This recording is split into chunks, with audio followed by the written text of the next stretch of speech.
बोलिए श्री कृष्ण कन्हैया लाल की जय।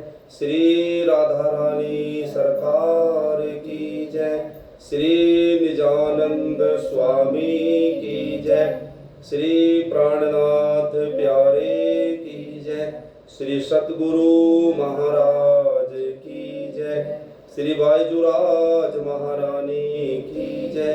श्री महाराजा छत्रसाल की जय। श्री समस्त सुंदर साथ की जय। चिदादित्यम किशोरांगम परे धामनि विराजितम स्वरूपम सच्चिदानंदम निर्विकारम सनातनम सच्चिदानंद रूपाय विश्वोत्पन्नादि हेतवे तापत्रय विनाशाय श्री कृष्णाय वयं नमः। आनंद कंदम प्रभुदेव चंद्रम ब्रजेश रूपेण पुरा पिजातम प्रवीश प्राप्तम प्रिय प्राणनाथम प्रवीश प्राप्तम प्रिय प्राणनाथम परेश पूर्णम सततम नमामि परेश पूर्णम सततम नमामि। ब्रह्म प्रिया जागरणाय जाते सरस्वे पाता भव सिंधु त्राता विज्ञान दाता निज धर्म दाता दीनेक बंधो शरणं प्रपद्ये दीनेक बंधो शरणं प्रपद्ये। श्री बंदो सतगुरु चरण को करूं प्रेम प्रणाम।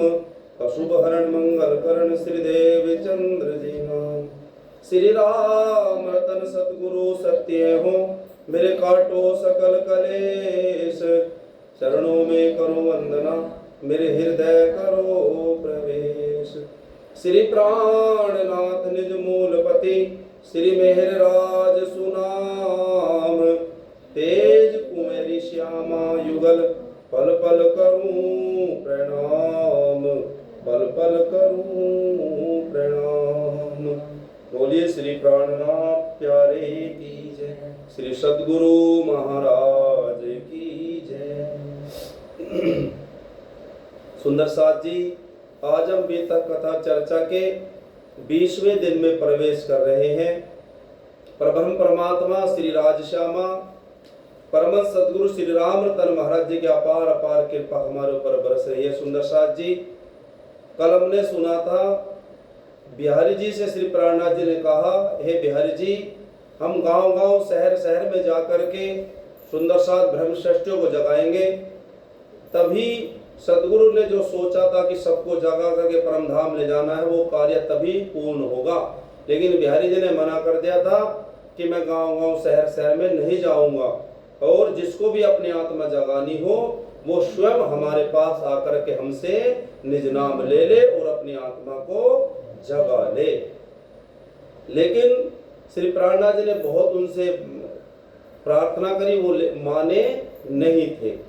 इस तरह से सुंदर साथ जी, आज की जो हमारी बीतक है वो सूरत शहर की है। 20वीं लहर सूरत की कथा। अब धाम धनी श्री प्राणनाथ जी सूरत शहर में आ जाएंगे। प्राणनाथ पूर्ण धनी मुक्त करण संसार भेजा श्री निज धाम से सच्चिदानंद भरतार।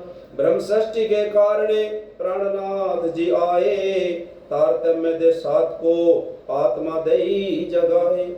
सूरत में जो हुई कथा सुनो सभी धर ध्यान, जो श्री जी मुख से कही करेंगे वो ही बखान करेंगे वो ही बखान। आप धाम के दुल्हा पर ब्रह्म परमात्मा श्री प्राणनाथ जी सूरत शहर में आए हैं। वहां पर आकर के अनेक सुंदर साथ जाग रहे हैं। निज नाम तारतम सुना करके और वो परम धाम का ज्ञान, ब्रज का ज्ञान, रास की जो लीला है उसको सुना करके सुंदर साथ की आत्मा को वो जगा रहे हैं सुंदर साथ जी। तो वहां पर कुछ लोग श्री प्राणनाथ जी से आकर के मिलते हैं, जो वल्लभा संप्रदाय के रहने वाले थे, वो वल्लभ संप्रदाय को मानते थे। वो वल्लभा संप्रदाय का ही वहां पर ज्यादा जोर था। और जब अब उनकी वल्लभा संप्रदाय वालों की श्री प्राणनाथ जी से बातें हुई, श्री प्राणनाथ जी का उन्होंने सत्संग सुना, तो उन्हें भी बहुत अच्छा लगा, आनंद आया। जिसको भी श्री प्राणनाथ जी तारतम देते, निज नाम देते, उसको नवतनुपुरी भेजते थे श्री बिहारी जी के चरणों में प्रणाम करने के लिए। अब यहाँ पर 3-4 सुंदर साथ हैं जिनको श्री प्राणनाथ जी ने निज नाम सुनाया और उनसे कहा कि आप जाओ नवतनपुरी और वहां जाकर के बिहारी जी के चरणों में प्रणाम करो। तो ये कौन कौन सुंदर साथ थे? सुंदर साथ जी लीला खंड की सुनते ही सबका आत्मा जगाए दिया, नवतनपुरी दर्शन को भेजे जिसको निज नाम सुनाए दिया। जिसको भी श्री प्राणनाथ जी अखंड लीला का जो रसपान करा देते और जिसको निज नाम दे देते, उसको उसकी आत्मा को जगा करके वो नवतनपुरी भेज दिया करते थे श्री प्राणनाथ जी। कौन कौन सुंदर साथ यहाँ पर भेजे हैं? भेजे मुकुंद जी और मुरार, शिव जी और राम, 4 साथी नवतनपुरी दर्शन करने को आए, इनमें से 3 बाकी।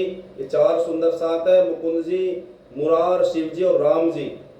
ये आए हैं नवतनपुरी श्री बिहारी जी के चरणों में प्रणाम करने के लिए, उन्हें सदगुरु रूप में उनका दर्शन करने के लिए। और जो सुंदर साथ जी राम जी, कैसा सुंदर साथ है? गरीब सुंदर साथ है। और जो 3 बाकी सुंदर साथ है, ये है अमीर। जब ये नवतनपुरी बिहारी जी के पास पहुंचे हैं तो इन्होंने बहुत सारा धन रुपया बिहारी जी को दिया। तो बिहारी जी ने इनको अपने मंदिर में अंदर बुला लिया और इनका प्रणाम स्वीकार करा और इन्हें अच्छी तरह से इनसे बातें की। लेकिन ये जो राम जी हैं, ये बेचारा गरीब है। जब ये बिहारी जी के पास गया तो इसके पास कुछ भी धन दौलत नहीं थी, इसने कुछ भी रुपया धन दौलत बिहारी जी को नहीं दिया। तो बिहारी जी ने इसे अपने अंदर मंदिर में बुलाया तक ही नहीं, अंदर बढ़ने ही नहीं दिया। क्यों? क्योंकि तू कुछ भी गुरु दक्षिणा लेकर के आया नहीं है, तो इसको अंदर मंदिर में बढ़ने नहीं दिया। अब 3 दिन बाहर ही रहा मंदिर के, प्रार्थना करता रहा है कि बिहारी जी मुझको अपने मंदिर में अंदर बुला लीजिए, मुझे अपने दर्शन करा दीजिए। लेकिन बिहारी जी ने राम जी को अंदर मंदिर में बुलाया नहीं, 3 दिन से भूखा ही पड़ा रहा बाहर। और जब ऐसा हुआ तो क्या हुआ कि बहुत राम जी ने विनती नहीं जरा भी इस पे ध्यान दिया, होकर निराश दिन 3 तलक साथी ने तहां उपवास किया। हृदय के कठोर बिहारी जी मुतलक ही असर ने जरा हुआ, होकर निराश सूरत लौटा श्री जी के पास आ खड़ा हुआ। श्री प्राणनाथ जी ने एक पत्र लिख करके भी दिया था, ये पत्र दे देना बिहारी जी को, इस पत्र को देख करके वो तुमको अपने पास रख लेंगे, बुला लेंगे। लेकिन पत्र भी दिया, पत्र देने का भी कोई काम नहीं चला और वापस पत्र बिहारी जी ने राम जी को दे दिया कि पत्र ले जा जिसने तुझे दिया उसके पास। अब ये वापस निराश होकर के नवतनपुरी से कहाँ आया है? सूरत आया श्री प्राणनाथ जी के पास और सारा हाल सुना दिया कि मेरे साथ ऐसे ऐसे घटना हुई है। श्री जी के चरणों कर प्रणाम, फिर सारा किस्सा सुनवाया।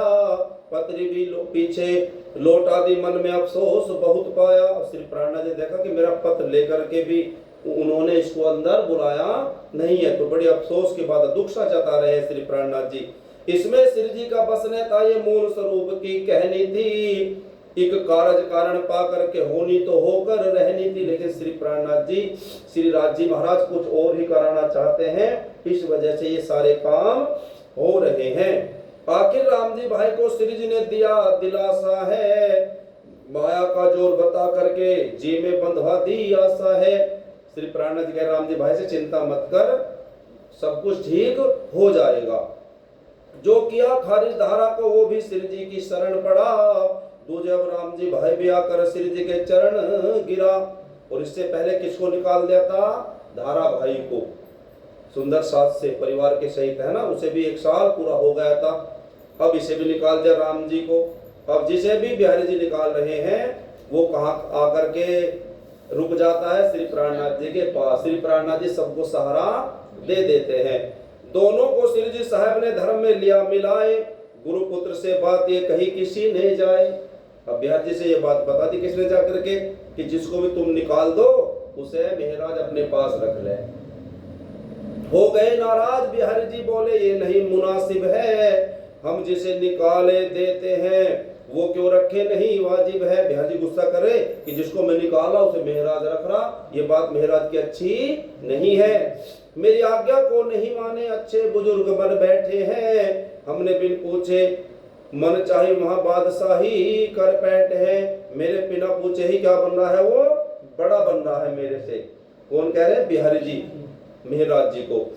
जब ये बातें श्री जी ने सुनी कि न है नाराज बिहारी जी, कुछ खेद हुआ श्री जी बोले जो मर्जी धनी तुम्हारी जी। श्री प्राणनाथ जी को पता लगा कि बिहारी जी इस बात से गुस्सा है, लेकिन अंदर से क्या आवाज आती है श्री प्राणनाथ जी के कि राज जी ऐसा ही चाह रहे हैं। चाहे कुछ मानो बुरा भला पर मुझे धनी ने फरमाया, लूला हो लंगड़ा दीन दुखी संगले इंद्रवती समझाया। बोलो श्री प्राणनाथ प्यारे की जय। अब बिहारी जी की बात का जवाब देते हुए श्री प्राणनाथ जी कह रहे हैं कि मुझको तो मेरे सदगुरु श्री देवचंद जी महाराज ने यह कहा था कि सुंदर सा चाहे कैसा भी हो, अज्ञानी हो, है ना, लूला हो लंगड़ा हो, चाहे वो कैसा भी है, इंद्रावती उन सबको निज नाम तारतम दे करके परमधाम ले जाना है सबको, किसी को यहाँ छोड़ना नहीं है। तो इंद्रावती सखी जो श्री प्राणनाथ जी के अंदर वो कह रही है कि मैं किसी सुंदर साथ को भी इस दुनिया में नहीं छोड़ूंगी, मैं सबको परमधाम ले जाऊंगी, ये मेरे सतगुरु का आदेश था, ऐसा वो कह रहे हैं। जो सुंदर साथ में दाखिल है निज धाम ग्रहण जिसने कीना, फिर वहां धनी क्यों छोड़ेंगे निज धाम उन्हें पहुंचा दीना। जिसने निज नाम ले लिया है तो उसको इंद्रावती छोड़ने वाली नहीं है, उसको कहां ले जाएगी? परम धाम ले जाएगी इंद्रावती। श्री प्राणनाथ जी कह रहे ये श्री जी साहब जी का प्रण है, अपना ही प्रण तो निभाएंगे, जो शरण धनी की आए हैं मुक्ति अखंड वो पाएंगे। बोलो श्री निजानंद स्वामी की जय। कह रहे श्री प्राणनाथ जी ये मैंने प्रण ले रखा है कि सबको अखंड मुक्ति दे दूंगा, किसी को भी जन्म मरण के चक्कर में फंसा हुआ नहीं छोड़ने का। धनी दया के रूप है नाम दयालु तब, दुख में ध्यावे जो कोई पीड़ा हरते सब। यहाँ कह रहे दिन विकार जी परब्रह्म परमात्मा तो दयालु है, मेहर के सागर हैं। जब जब किसी पे दुख आया है उन्होंने उसके दुख को समाप्त कर दिया है। करी प्रतिज्ञा इस तरह बिछड़े बिछुड़े किए बेहाल, मन का भाव प्रकट किया साथी हुए खुशहाल। जो भी वहां से आता वो श्री प्राणनाथ जी से गले से लगाते, सत्संग सुनाते, निज नाम देते, तारतम सुनाते तो वो साथी खुशहाल हो जाते थे। क्यों? क्योंकि निकाल दिए थे और वो फिर श्री प्राणनाथ जी उनको शामिल कर लेते तो खुश होते थे, खुशियां मनाते थे। अब तो सुंदर साथ जी क्या हुआ? आ गए अब्बासी बंदर से दरमियान में गोवर्धन भाई, श्री जी के शरण में आप पहुंचे, यहाँ भ्रम की चर्चा सुन पाई। गोवर्धन भाई भी अब्बासी बंदर से यहाँ पर आ गए सूरत शहर में। सब शहर के लोग यहाँ आते, वाणी थी पार उतारने की, आते थे लोग अनेकों स्त्री पुरुष श्री जी के दर्शन करने की। बहुत सारे स्त्री पुरुष आते थे श्री प्राणनाथ जी का दर्शन पाने के लिए। सुन करके अलौकिक ब्रह्म ज्ञान सब लोग मग्न हो जाते थे, घर से नाना शंका लाभ यहाँ सभी भेद खुल पाते थे। तो जो भी मन में कोई प्रश्न उठता था घर सुंदर साथ के कोई लोगों के, जब वो श्री प्राणनाथ जी से आकर के पूछते तो श्री प्राणनाथ जी सबके जो प्रश्न थे उनका उत्तर दे देते थे। अब कौन आए हैं? विद्वान थे, बड़े बड़े पंडित चर्चा सुनने को आते थे। बहुत बड़े बड़े विद्वान लोग चर्चा सुनने आते थे। यहाँ भीम जी भाई श्याम जी भट्ट विद्वान वेदांत के बड़े बड़े आए, श्री जी की महिमा सुनते शहर के पंडित मान भरे। अब दो आए हैं पंडित विद्वान, एक है भीम जी और एक श्याम जी, और शहर के बड़े पंडित थे, बड़े विद्वान थे, जिनका लोग मान सम्मान करते थे। गुरु शंभुनाथ थे सन्यासी, अध्यात्म रस श्रवण कर आनंद बहुत मनाए, गुण भेद जो शास्त्र के गए समझ में आए। और जब ये यहाँ पर आए हैं भीम जी और श्याम जी, जो भी शास्त्र जो भी है हमारे भागवत वेद है, जो भी इनके समझ में बात नहीं आती थी, वो श्री प्राणनाथ जी आकर के वो सब कुछ समझ लेते थे। मानो कि श्री प्राणनाथ जी सब कुछ इन्हें समझा देते थे। अब कौन आया है? गुरु शंभुनाथ थे सन्यासी वेदांत मत वाले, जिनको विश्वास अटल वेदांत पे था, वेदांती गुरु जाने इनको। वेदों को मानने वाले एक गुरु थे शंभुनाथ। ये भी श्री प्राणनाथ जी से इन्होंने भी बातें की, शास्त्रार्थ हुआ श्री प्राणनाथ जी से इनका। तो जब श्री प्राणनाथ जी ने इनसे प्रश्न किया गुरु शंभुनाथ से, तो ये श्री प्राणनाथ जी के प्रश्न का जवाब नहीं दे पाए, और जब कोई जवाब नहीं बना तो सुंदर साथ जी ये मौन होकर के बैठ गए, एक तरह से ढोंग रचा करके कि बस, क्योंकि जवाब तो दे नहीं पा रहे। तो शिष्यों से क्या कह दिया कि कह दो इनसे गुरु ने मौन धारण कर लिया, अब गुरु जी बोलेंगे नहीं, ऐसा मौन धारण करके बैठ गए हैं। मृदु वचन के प्रेम के सबके मन को भात, बिन समझे जो कहते बिगड़ जाए सब बात। और श्री प्राणनाथ जी तो सुंदर साथ जी वो थे, बड़े प्यारे प्यारे प्रेम से सत्संग कथा सुनते थे, और जो भी आता वो श्री प्राणनाथ जी का हो जाता था। कहो अलग बताने वाला फिर भेदक वो कौन पदार्थ है, इस माया प्रकृति में है या कि इस माया से पर है। गर्चे ब्रह्म माया से पर है फिर नहीं सर्व आनंद बनता, जिस देश में माया रहती है फिर वहां भ्रम नहीं हो सकता। सिर्फ प्राणनाथ जी बातें कर रहे हैं कि देखो माया और ब्रह्म, ब्रह्म मतलब परमात्मा, ये दोनों कहां रहते हैं, इसका जरा इसके बारे में बताओ। यदि भ्रम यहां माना जाए तो माया फिर नहीं रहती है, माया को छिन-भिन कर दे ये भ्रम में ऐसी शक्ति है। श्री प्राणनाथ जी कह रहे हैं एक बात तो बताओ भाई शंभुनाथ, क्या कहते हो कि माया और ब्रह्म एक ही है, परमात्मा और माया एक है, लेकिन श्री प्राणनाथ जी कह रहे कि माया और ब्रह्म में कैसा अंतर है, कितना अंतर है। यदि ब्रह्म यहां माना जाए तो माया फिर नहीं रहती है। माया क्या है? फंसाने वाली है ना। और अगर ब्रह्म भी यही है और माया भी यही है, परमात्मा भी इस दुनिया में है और माया भी है, तो अगर परमात्मा है तो माया यहां कैसे रह सकती है? जहां परमात्मा है वहां माया नहीं रह सकती। उदाहरण देकर के कैसे कह रहे श्री प्राणनाथ जी, जैसे ही सूर्य के सन्मुख फिर अंधकार नहीं रहने पाता, ऐसे भ्रम के आगे माया आई है माना नहीं जाता। जिस तरह से जब सूर्य निकल जाता है तो अंधेरा रहता है क्या? नहीं रहता, खत्म हो जाता है। ऐसे ही परमात्मा जहां रहते हैं वहां पर माया रह सकती नहीं है।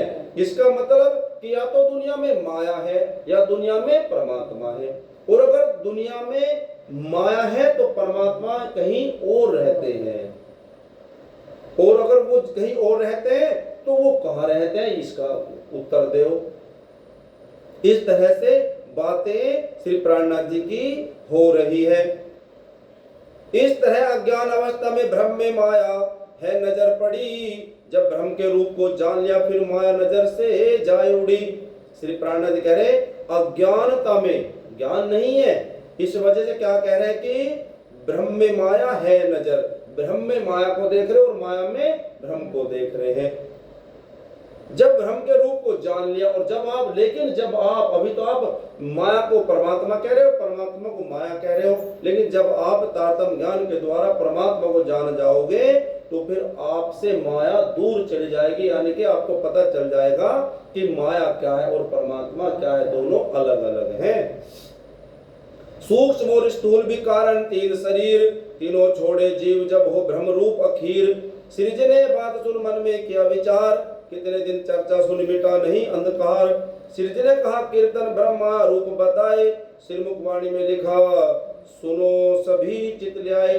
ब्रह्म क्या है, परमात्मा क्या है और माया क्या है, इसका विवेचन, इसका विस्तार से वर्णन श्री प्राणनाथ जी ने कुल्लम स्वरूप वाणी में कर रखा है। दिनविकार जी कह रहे हैं कि जिसको भी पढ़ना है कि माया क्या है और परमात्मा क्या है तो कुल्लम स्वरूप वाणी में पढ़ सकते हैं जाकर के, आप ऐसा कह रहे हैं।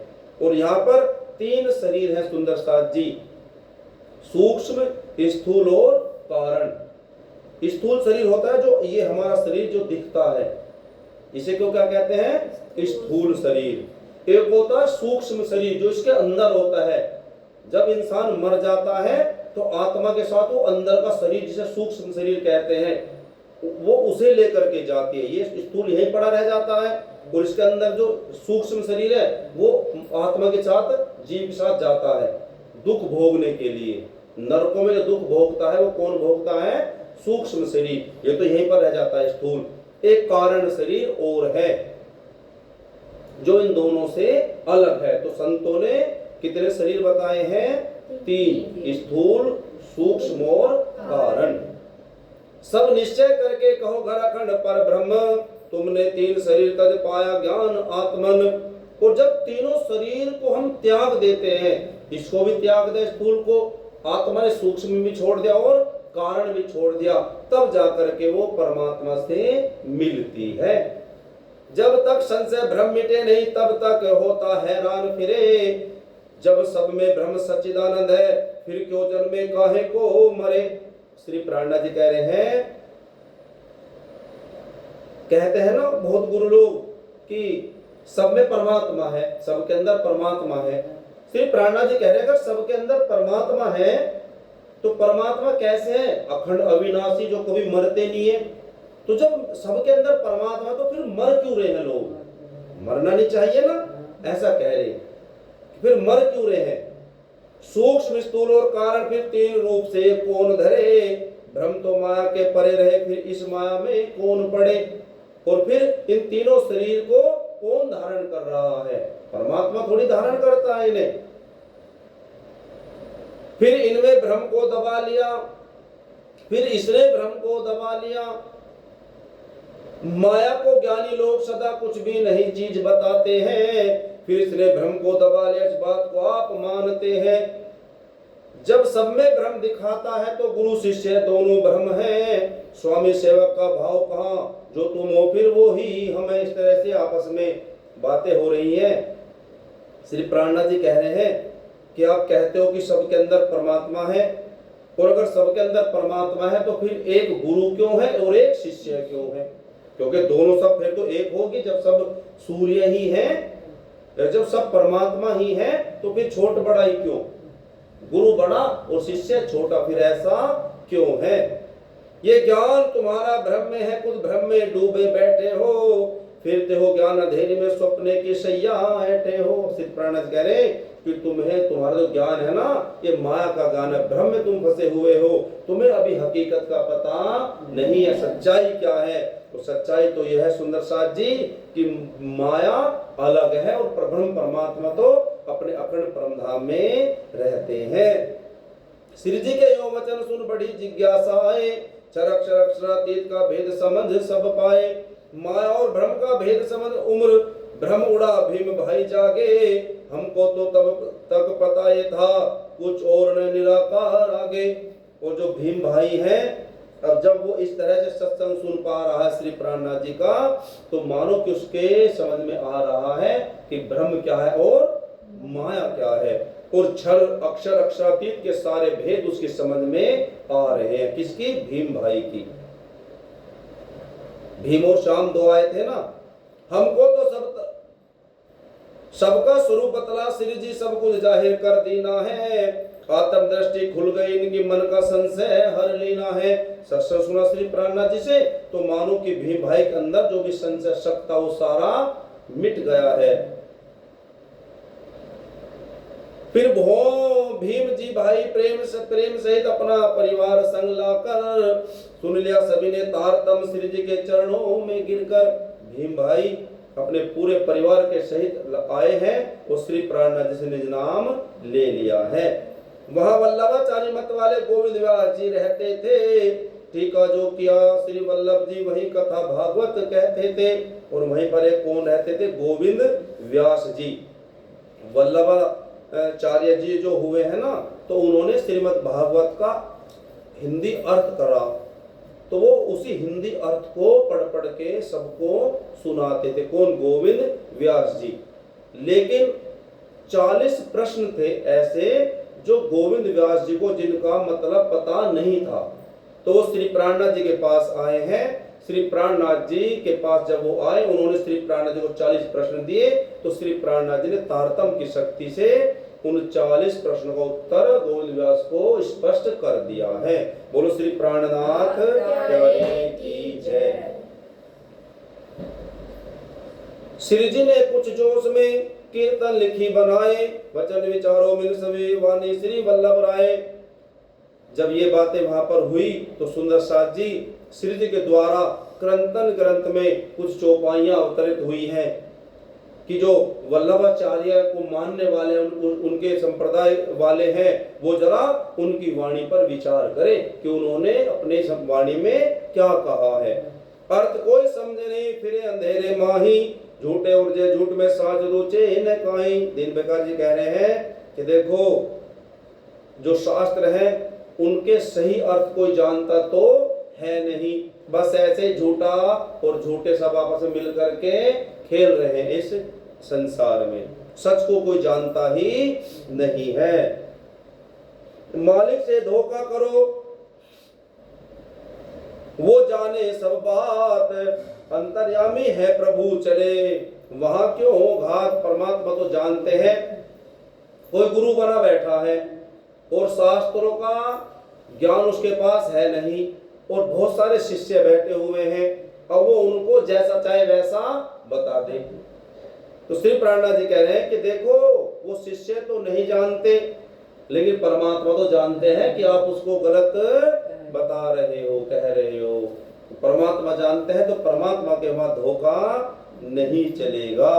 बोले श्री प्राणनाथ प्यारे की जय। जब सुंदर साथ जी इस तरह से क्या हो रहा है, जागनी चल रही है, तो अब श्री प्राणनाथ जी ने जिस तरह जागनी हो रही है, कैसे कैसे श्री प्राणनाथ जी सुंदर साथ ब्रह्मश्रेष्ठों को जगा रहे हैं, पत्र लिख करके बिहारी जी के पास भेजा। बिहारी जी के पास पत्र भेजा और जो कलश वाणी उतरी है, अभी रास प्रकाश वाणी उतर गई है, अब क्या उतरी? कलश वाणी।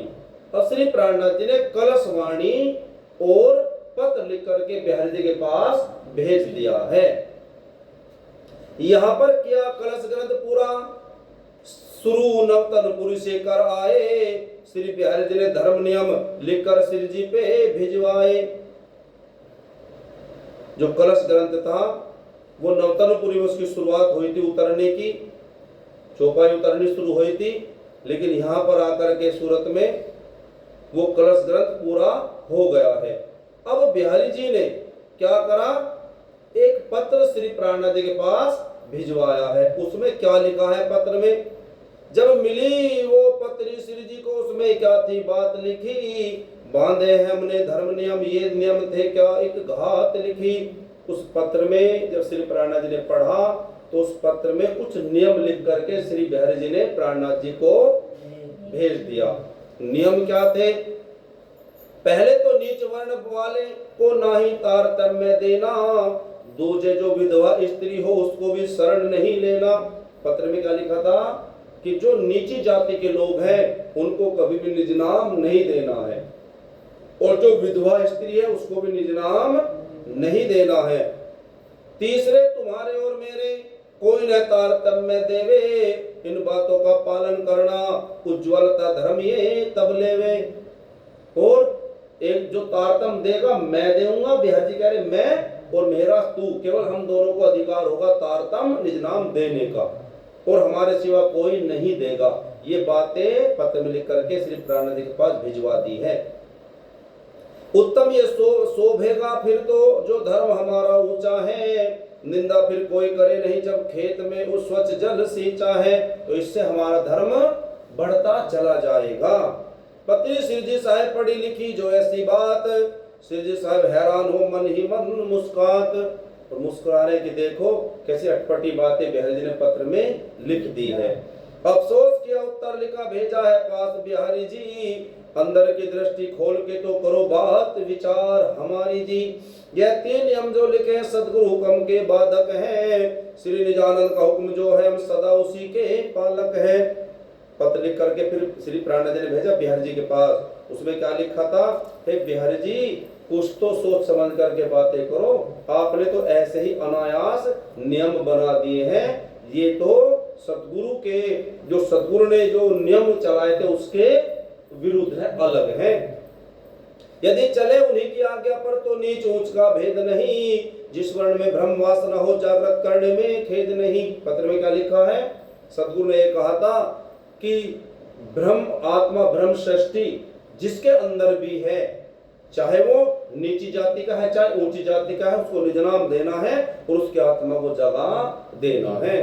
ये तारतम्य में पहुंचे सबको चाहे हो नीच ऊंच जाति, इस जात पात में क्या रखा लेकिन वो धनी का सिपाती। ऊंच नीच से कोई मतलब नहीं है, वो जो परमात्मा का चाहने वाला होना चाहिए, और जो परमात्मा का चाहने वाला है उसको निज नाम सुना दो। बोलो श्री सतगुरु महाराज की जय। ब्रह्म सृष्टि तो जगत में नाना वर्णों में उतरी है, तन स्त्री पुरुष का धारण कर कहीं ज्यादा कहीं कम बिखरी है। श्री प्राणनाथ कह रहे वो तो अनेक स्त्रियों के अंदर पुरुषों के अंदर ब्रह्म धाम की ब्रह्म सृष्टियां आई हुई है। यदि जाति वर्ण को हम देखे सबको नहीं तारतम्य मिलता, बिन मिले तारतम्य मुक्ति रस अंधकार का भेद नहीं खुलता। लेकिन सबको निज नाम देना है, सबके अंदर से वो विकार जो है माया हटानी है, सबको मुक्त करना है, सबको तारतम्य का रस पिलाना है। श्री सतगुरु की आज्ञा संसार मुक्त सब करना है, इस तारतम्य के ही द्वारा निज धाम की सीढ़ी चढ़ना है। श्री प्राणनाथ जी लिख रहे पत्र में कि हमारे सतगुरु ने क्या कहा था, क्या देखी हम दुनिया जो इनको ना करे अखंड। सतगुरु महाराज जी देवचंद जी महाराज जी कहते थे जब हम दुनिया में आए हैं दुनिया का खेल देखने, तो हमारा यहाँ आने का क्या फायदा अगर हम इन जीवों को मुक्त ना कर दे जन्म मरण के चक्कर से। और जीव जन्म मरण के चक्कर से कब मुक्त होंगे, जब उनको निज नाम मिलेगा। श्री देवचंद जी महाराज ने कहा था कि पूरे संसार के जीवों को मुक्त करना है, परम धाम पहुंचाना है, और जब तक निज नाम नहीं मिलेगा तब तक ये मुक्त हो सकते नहीं है। और आप कह रहे हो कि छोटी ऊंच नीच जाति को नहीं देना, विधवा को नहीं देना, तो ऐसे तो बहुत सारे रह जाएंगे। तो इसका मतलब जो सतगुरु की बात है वो फिर झूठी हो जाएगी, तो ऐसा नहीं हम करेंगे, ऐसा श्री प्राणनाथ जी कह रहे हैं। हम आप यदि केवल दोनों ये प्रण कर बैठे ही जावेंगे, फिर सारे जगत के जीवों को क्यों तारतम पहुंचावेंगे। इतना बड़ा ब्रह्मांड संसार दुनिया है, तो श्री प्राणनाथ जी कह रहे कि बिहारी जी तुम और मैं कहां तक सबको तारतम देते फिरेंगे, इतनी बड़ी दुनिया है। जागृत हो जो आत्मा दीजिए ताई जगाए, जिज्ञासा को देकर तारतम सुनवाए। तो कह रहे हैं कि जो भी जिज्ञासा जिसके अंदर तारतम लेने की उसे तारतम दे दो, और जो भी आत्मा जाग गई है वो भी दूसरों को तारतम दे दो। तारतम का प्रकाश सारी दुनिया में फैलाना है। यही धाम धनी की आज्ञा है, हम उसका पालन करें सही। श्री धाम गमन के समय मुझे श्री सतगुरु ने ये बात कही। श्री प्राणनाथ कह रहे कि जब मेरे सतगुरु का धाम गमन हुआ है, मेरे सतगुरु ने मुझको ये सारी बातें समझाई थी, बताई थी कि महाराज सारी दुनिया को अखंड करना है और परम धाम की ब्रह्म सृष्टि को जगा करके परम धाम ले जाना है। लेकिन जो आपने पत्र लिखा है, 3 नियम लिखे हैं, ये श्री सतगुरु के नियम के खिलाफ है, विरुद्ध है, मैं इनको नहीं मानने वाला हूं। अब ऐसा पत्र जब पढ़ा बिहारी जी ने, तो बिहारी जी ने पत्र पढ़ा तो क्या कहा सुंदर साथ जी, वो पत्र भी और कलश जो ग्रंथ भिजवाया था श्री प्राणनाथ जी ने, वो भी वापस श्री प्राणनाथ जी के पास बिहारी जी ने भिजवा दिया है और बिहारी जी नाराज हो गए हैं। देख गुरु पुत्र ने वापिस किया निदान, गुस्से होकर लिख दिया दिल में ले अभिमान। एक पत्र और लिख दिया फिर बिहारी जी ने, क्या लिख दिया? हम धर्म से खारिज जिसे करें तुम उसको शरण में धरते हो, हम जो कुछ तुम्हें हुक्म देवे उसको मंजूर न करते हो। बिहारी जी ने एक पत्र और लिखा फिर श्री प्राणनाथ जी के लिए। उसमें क्या लिखा है? महाराज श्री प्राणनाथ, जिसको मैं धर्म से निकाल देता हूँ उसको तू धर्म में शामिल कर लेता है, तू मेरी बात मानता नहीं है। बैठे आत्म संबंध पकड़ रही तुम, हुक्म हमारा मानो तुम, नहीं एक हमारा आपका दिल, फिर कैसा रिश्ता जानो तुम। ना तुम मेरी बात मानते हो और जो मैं कहता हूं उसको तुम कभी भी मानते नहीं हो। अब तुम्हारा मेरा दिल अलग अलग हो गया है। कभी हमें ने आप पत्र लिखना, हम हमारी तुम राह नहीं चलते, हम तुमसे गए तुम हमसे गए, दोनों के दिल अब नहीं मिलते। बिहारी जी ने पत्र में लिख दिया कि आज के बाद मेरे पास कोई भी पत्र मत लिखना। मतलब कहना चाह रहे हैं कि तुम्हारा रास्ता अलग और मेरा रास्ता अलग। बिहारी जी ने कह दिया श्री प्राणनाथ जी से, तुम चलो और रास्ते पर, अब तो रास्ता और हमारा है, बस आज से खत्म हुआ नाता, हमसे न कोई तुम्हारा है। बोलो श्री प्राणनाथ की जय। बिहारी जी ने कह दिया है महाराज आज से तेरा मेरा कोई भी नाता नहीं है। देखो दोनों भाई है ना, एक नस्ली है और हिजरी है, लेकिन फिर भी दोनों ऐसे अलग हो रहे हैं। ऐसी बात लिख पत्री में जब श्री जी साहिब को भिजवाई, पहुंची वो पत्री सूरत में, श्री जी साहिब ने जब पढ़ पाई, वो पत्र आया है सूरत में श्री प्राणनाथ जी के पास, वो श्री प्राणनाथ जी ने उस पत्र को पढ़ा है तो श्री प्राणनाथ जी को बहुत ज्यादा दुख हुआ है कि देखो आज कैसा दिन आया है। क्या तो हमें दोनों को मिलकर के जो सतगुरु का आदेश था, हुक्म था, उस पर चलना था, ब्रह्मचर्य को जगाना था, लेकिन यहाँ तो हम दोनों अलग अलग ही हो गए हैं। अब जब श्री प्राणनाथ जी ने सब सुंदर साथ को इकट्ठा करा, जो जो सुंदर साथ श्री प्राणनाथ जी के साथ थे सबको इकट्ठा करा है और वो पत्र पढ़ करके सुना दिया कि देख लो बिहारी जी ने एक ऐसा पत्र लिखा, हम सबको अपने धर्म से निकाल दिया है और कहा कि अब से हमारा तुम्हारा नाता नहीं है। तो सब सुंदर साथ उस बात को सुन करके थोड़ा दुखे से हुए, लेकिन सबने कहा हे श्री प्राणनाथ जी, हमने देखा है हमारे सामने सदगुरु श्री देवचंद जी महाराज जी ने आपको ही ब्रह्मचर्य को जगाने का काम दिया है और अब आप बिहारी जी की चिंता मत करो, सदगुरु के आदेश को, हुक्म को दिल में धारण करो और निकल चलो सुंदर साथ ब्रह्मचर्य को जगाने के लिए। अब हमारा भी बिहारी से कोई वास्ता नहीं है। सुंदर साथ कह रहे कि हमने साक्षात देख लिया है कि आपके दिल में राज्य है, आपके दिल में सदगुरु है। सुंदर साथ ने जांच परख करी क्या कि किसके दिल में सदगुरु बैठे हैं। जिसके दिल में सदगुरु बैठे हैं वो ही जागने का अधिकारी है। जब सुंदर साथ ने जांच परखा तो सदगुरु की बैठक कहाँ थी? श्री मेहराज ठाकुर के दिल में। तो सुंदर साथ ने कहा हे श्री प्राणनाथ जी, अब इस बोझ को आप तैयार हो जाओ उठाने के लिए। कैसा बोझ? जागने का बोझ, सबको जगाने के लिए। इस बोझ को और कोई सिर पर तैयार न हुआ उठाने को, होकर स्वतंत्र अब आप चलो श्री सुंदर साथ जगाने को। बोलो श्री प्राणनाथ की जय। तो सब सुंदर साथ ने सहमति दे दी है। अब सबसे पहले सुंदर साथ जी क्या हुआ?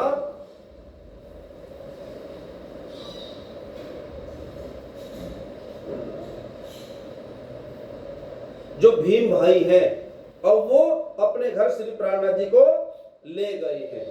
अपने घर ले गए, सबकी स्वीकृति होगी, श्री प्राणनाथ जी धाम के धनी हैं, यही सब ब्रह्मचर्य को जगाएंगे।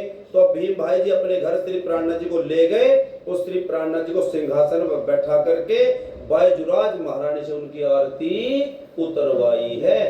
क्या मान करके? धाम के धनी मानो कि सदगुरु आज से आप हो, हमारा बिहारी से कोई मतलब नहीं है।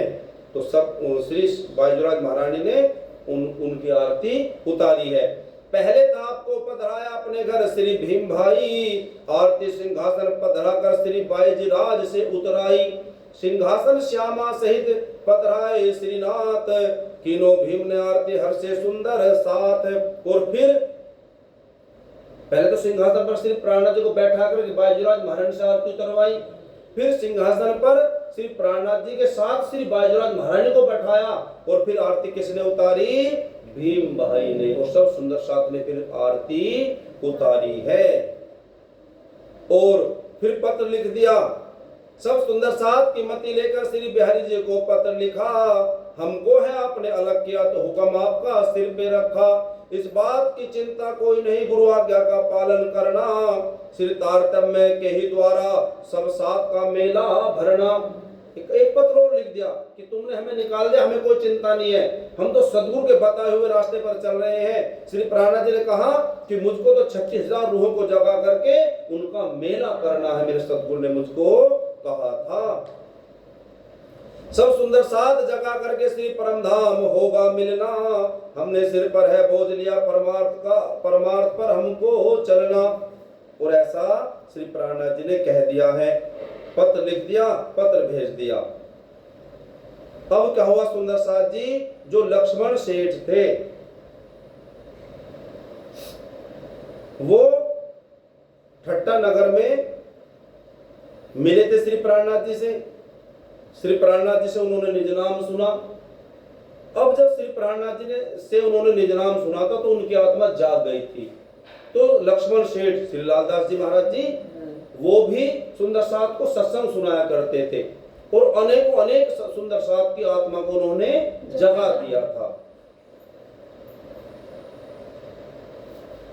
तो क्या हुआ? तो आपकी आत्मा जाग उठी, उपदेश अखंड सुनाते थे, इनको वैराग्य बढ़े, दिन दिन सब धंधे छूटते जाते थे। सबको सुंदर साथ को वो सत्संग सुनाते, उनकी आत्मा जागती, और उनके अंदर भी परमात्मा श्री राज जी के प्रति प्रेम बढ़ता जा रहा था। मानो के अंदर से ये आवाज आती कि दुनिया को छोड़ दे। एक दिन क्या प्रण ले लिया लक्ष्मण सेठ जी ने कि अब मुझको कहां जाना है, सब कुछ छोड़ करके नवतनपुरी।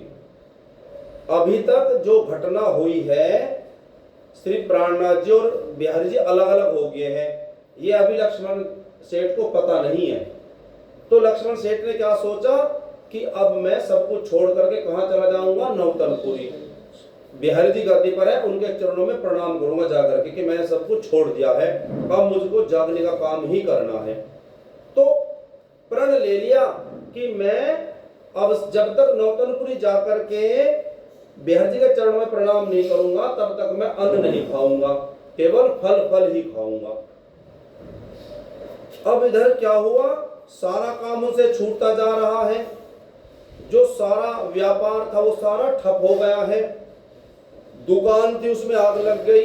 क्या हुआ सुंदर साथ जी, आइए सुनते हैं। दिया माया का जब ध्यान हटा, गया धक्का लग व्यापार को भी, आ गया प्रेम छूट गई दुनिया दे इम्तिहान सरकार को भी। सुनते हैं दुकान को आग उठी, आग उगी, सब लालदास का माल जला, कुछ लेन देन के झगड़े थे दुनिया से छूटा आज गला। सारा सामान जल करके राख हो गया, लेकिन कुछ ऐसा भी था ना कि कुछ से ले रखा था, कुछ को दे रखा था। अब जिनसे ले रखा था अब उनको चाहिए था अपना धन लालदास जी से, लेकिन लालदास जी का तो सब कुछ लुट गया है। अब लालदास जी सब कुछ छोड़ छाड़ के कहां जाने वाले हैं? नवतनपुरी। अब जिनके ऊपर जिनका कर्जा था लालदास जी पे, अब उन्होंने सरकार से कह दिया कि हमारा कर्जा दिलवाओ लालदास जी, इसे लक्ष्मण सेठ से, ये तो सब कुछ छोड़ छाड़ के जा रहा, भाग रहा यहां से। तो रास्ते में सरकार ने सिपाही खड़े कर दिए कि लालदास जी को जहां वो जा रहा है वहां पर जाने ना दिया जाए। जब ऐसा हुआ तो जब वो जा रहा था, लालदास जी जा रहे थे, लक्ष्मण सेठ जी, तो सिपाही मिल गए। अब वो उन्हें वहां जाने नहीं दे रहे। कहां? नवतनपुरी। चौकी पहरा बैठा देना बिन कारज देने ये जावे, कलयुग कहे विमुख करूंगा, मैं सन्मुख कहे हुक्म कराऊंगा, तू नौतनपुरी न जाने दे, मैं सूरत पे पहुंचाऊंगा। अब दो चीज होगी, कारण बना। कारण क्या बना? क्योंकि नौतनपुरी से राज्य कहां भेजना चाह रहे हैं? सूरत भेजना चाहेंगे राज्य। क्यों? क्योंकि बिहार जी संबंध खत्म हो गया। और जगाएंगे कौन ब्रह्मश्रेष्ठ को? श्री प्राणनाथ जी। श्री प्राणनाथ जी कहाँ हैं? सूरत में। तो वो जो लोग सिपाही खड़े हैं कलयुग बन करके, वो लक्ष्मण सेठ जी को नौतनपुरी नहीं जाने दे रहे। वो तो नौतनपुरी नहीं जाने दे रहे, लेकिन हुक्म क्या करा? मैं तुझको सूरत भेजूंगा। तो यही राज्य का हुक्म था। अब उनको नौतनपुरी जाने नहीं दिया। कहां जाना है? सूरत। लालदास घर से चले गुरु दर्शन के काज, मार्ग में रोके गए श्री जी राखे इलाज।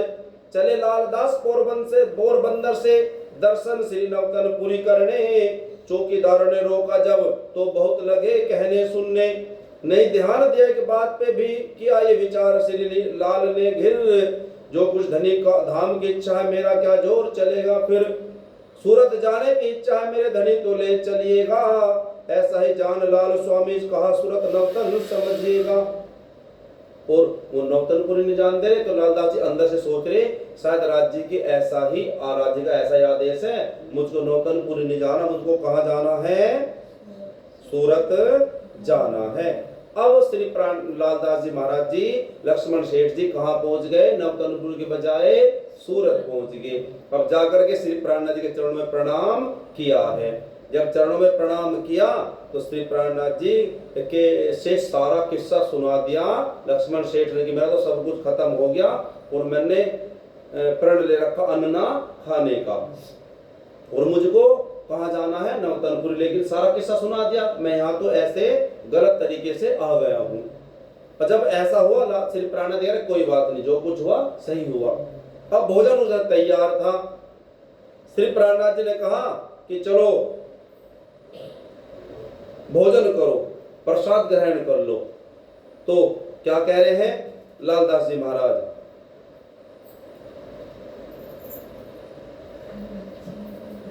जबकि तैयार हुआ भोजन कहा लालदास जी को श्री जी, मत देर करो श्री मुख बोले चल के, प्रसाद तो ले लो जी। तब लालदास जी यूं बोले मैंने तो ये कीना है, दर्शन से नौतन पूरी करूं तब अन्न को खाकर जीना है। जब तक नौतनपुरी नहीं जाऊंगा तब तक अन्न नहीं खाऊंगा मैं। अब तक फलहार मैं करता हूं कई दिन इस तरह मुझे बीते, श्री जी साहब मुख से फरमाया अब भाई तुम बाजी जीते। श्री प्राणनाथ जी कह रहे कि चिंता मत कर, जहां तुझे जाना था तू वहीं आ गया, मानो कि तूने बाजी जीत ली है। जिसके शरण में तुझे आना था तू उसके शरण में आ गया है। तुम सुंदर साथ में आ पहुंचे, चिंता नहीं किसी बात की, अब हो गया तुम्हारा प्रण पूरा, तुम मूल मिलावे पहुंचे जब। बोलो श्री प्राणनाथ प्यारे की जय। श्री प्राणनाथ कह रहे लक्ष्मण सेठ तू सुंदर साथ के समूह में आ गया है, ब्रह्मश्रेष्ठों के समूह में आ गया है, और तू कहाँ आ गया? मानो मूल मिलावा में। वो जो तेरा प्रण था वो पूरा हो गया है। यानी कि समझा भी समझ नहीं आ रहा उनके, लेकिन समझा रहे श्री प्राणनाथ जी। अब चलकर ग्रहण प्रसाद करो यूं श्री जी साहब ने फरमाया। तब लालदास तत्काल उठे जाकर अन्न का प्रसाद पाया। और सारी बातें जो बिहारी जी के साथ घटी है श्री प्राणनाथ जी की, वो श्री प्राणनाथ जी ने लालदास से बता दी, लक्ष्मण सेठ से बता दी, और वो सब कुछ समझ गया और फिर उसने प्रसाद ग्रहण कर लिया है। मतभेद बिहारी जी का सुन श्री लालदास हैरान भये, श्री सुंदर साथ से श्री जी को सुनकर महिमा पहचान गए। और सुंदर साथ ने बताया कि हमने ये निर्णय करा है, ये निर्णय लिया है, हमने अनुभव कर लिया कि श्री प्राणनाथ जी ही धाम के धनी हैं, इनके अंदर सदगुरु की बैठक है, यही ब्रह्मश्रेष्ठों को जगाने परमधाम से आए हैं। बिहारी जी परमधाम की ब्रह्मश्रेष्ठों को जा सकते नहीं है। सब सुंदर साथ ने किसी समझा लक्ष्मण सेठ को, और उसके सारा समझ में खेल आ गया है। अपना फिर जन्म सफल समझा, दिल की सब शंका मिट पाई, स्वामी श्री लालदास का प्रण इस तरह हुआ पूरा भाई। फिर लालदास जी स्वामी ने जो सेवा साथ की कीनी है, श्री सुंदर साथ को पता है सब श्री जी साहिब आशीष दीनी है। इस तरह सुंदर साथ जी, लालदास जी सुंदर साथ में शामिल हो गए हैं। और अब क्या आया है, सब 17 मास गुजर गए, श्री जी सूरत आए, सेवा शिव जी भाई ने कीनी बहुत बनाए। अब ध्यान रखना, इस समय 17 महीने हो गए श्री प्राणनाथ जी को सूरत में रहते रहते। अब सब ने मिलकर के विचार किया इस जागनी लीला को आगे कैसे बढ़ाया जाए। विचार किया, सदगुरु ने कहा था किसको जगाना है, साकुंडल और साकुमार को। अब इनको जगाना है, अब इनको जगाने चलना है। लेकिन क्या करना है सुंदर साथ जी, इस समय जब श्री प्राणनाथ जी थे तो किसका राज्य था, औरंगजेब का, औरंगजेब का राज्य था। अब औरंगजेब को भी पहले जरा थोड़ा सबक सिखाया जाए, उसने हिंदुओं पर अत्याचार कर रखा था। सब सुंदर साथ और श्री प्राणनाथ जी ने ये विचार किया, बढ़ गया जोर अब तुर्कों का, थे जुल्म हिंदुओं पर करते, था जालिम औरंगजेब बड़ा, उसके हाथों नाहक मरते। वो जो बहुत ज्यादा वो था हिंदुओं का शत्रु, कौन, औरंगजेब। और वो ऐसे ही सब हिंदुओं को मारता रहता था, साधु संतों को मारता रहता था, करता था हिंदू धर्मनाश, चलता था शरीयत पर अपनी, सबको कर दूंगा मुसलमान, होवेगी हुकूमत फिर जपनी। और क्या सोचता था औरंगजेब, सबको हिंदू बना दूंगा, फिर सब हमारे ही मुसलमान बन जाएंगे। अब यहाँ पर श्री प्राणनाथ जी ने ठान लिया कि आध्यात्म के द्वारा, अब कहाँ चलते हैं, दिल्ली। कहाँ चलते हैं, दिल्ली। औरंगजेब कहाँ बैठा है, दिल्ली में सिंहासन पर। अब श्री प्राणनाथ जी ने ये बीड़ा उठा लिया कि औरंगजेब को आध्यात्म की लड़ाई के द्वारा, अध्यात्म मतलब सत्संग के द्वारा, शास्त्रों का भेद बता करके कि सबका परमात्मा एक है। श्री प्राणनाथ जी ने कहा जिनको झगड़ो आप में, धनी सबों का एक, कि झगड़ो मत, लड़ाई झगड़ा मत करो। क्यों, क्योंकि परमात्मा सबका एक ही है।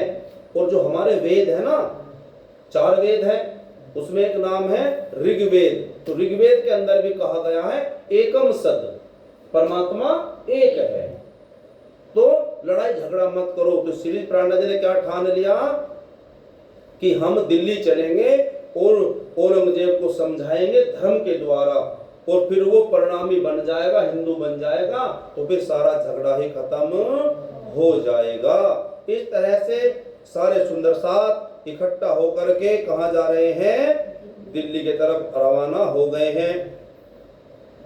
एक दिवस जोड़ी सभा किया आप उपदेश, संकट में है अब पड़ा हिंद हमारा देश। क्या सोचा, मुसलमानों का राज्य है, हमारा हिंदुस्तान खतरे है मुसलमानों से। तो सबने एक सभा जोड़ ली। ऐ मेरे सूरवीर साथी, हुक्म भी श्री निजानंद का है, दिया गया मुझे धाम चढ़ते, क्या शब्द पड़े आनंद का है। अब कलयुग ने आकर अपना भारत में डेरा जमा लिया, पृथ्वी में चहु दिस और मचा, आत्मिक बल सबका दबा लिया। यवनों की आसुरी बुद्धि ने सबको ही दुखी कर डाला है, कर दिया धर्म सब नष्ट भ्रष्ट, देखो क्या होने वाला है। कलयुग के बल को नष्ट करो, सबकी आत्मा जगा दे तुम, जो दुखी है यवनों के भय से, छाती से उन्हें लगा लो तुम। मानो कि सदगुरु अंदर बैठे हुए कह रहे हैं श्री प्राणनाथ जी के कि मुसलमानी धर्म को खत्म करो, और जो हिंदू दुखी है औरंगजेब से, उन सबको आप गले लगा लो। तो इस तरह सुंदर साथ जी, श्री प्राणनाथ जी, जो औरंगजेब का राज्य है, उसका शासन है, आध्यात्म की लड़ाई के द्वारा उसको मिटाने के लिए यहां से चल दिए हैं। सुनो मेरे धर्मवीर साथी, तुम्हें धर्म युद्ध करना है बड़ा, इस कार्य के लिए आपको तो कस के ही कमर होना है खड़ा।